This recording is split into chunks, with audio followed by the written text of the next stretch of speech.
Today I would like to do a somewhat longer video on the subject of how to write an abstract. For reasons that I hope will become obvious throughout this presentation, the abstract is something that you should probably write last. Now, what does the abstract do? Now, the abstract is a mini paper. It is a miniature version of your paper, not inclusive, but a précis, a summary. So the reason you should write it last is because when you write it, you should have a pretty good idea already about what your paper is about. You should already be aware of the results and the conclusion, and at this point you should have a pretty good idea of what you believe the title of the article will be. Now, one consideration at this point. Does the target journal, where you want to submit this article, ask for a structured or an unstructured abstract? And that's an important feature.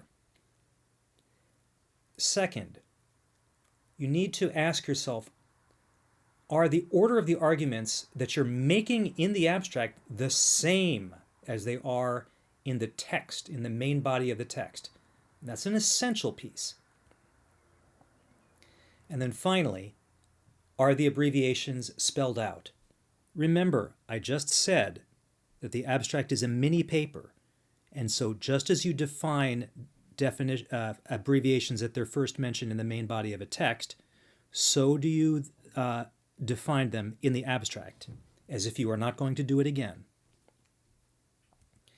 And then finally, based on the target journal, are you going to make a concluding statement? Is it going to be part of your discussion? And we're going to talk about the concluding statement, I hope, at the end. Then let's also talk about keywords, or is it keywords?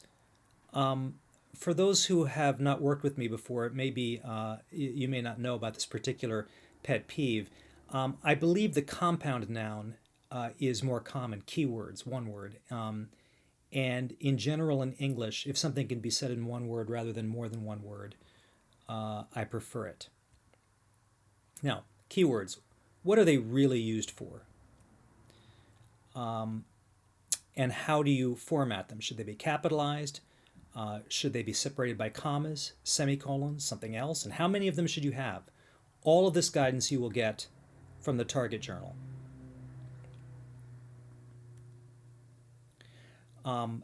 There is a tip for doing this, and I have made another video about the use of Mesh on Demand, which returns medical subject headings that will enhance the visibility of your article on search, and I highly recommend that you do it. And here's that website in case you haven't seen that video.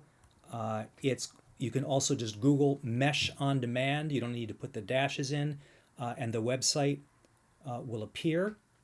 It will give you this field, and what I recommend is that after you've written your abstract, you copy it, paste it into Mesh on Demand, and hit search,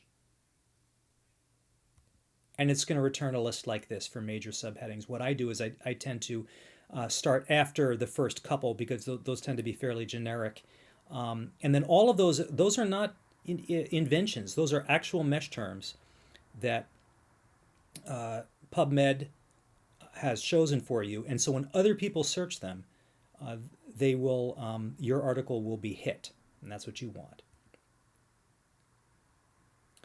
I'm actually, this is from a course that I used to teach, so I'm actually not going to show you an exercise on this.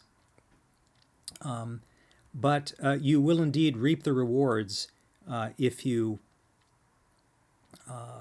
do this correctly. And if you have any other questions about how to write an abstract, please contact me at this website, and I will be happy to help you.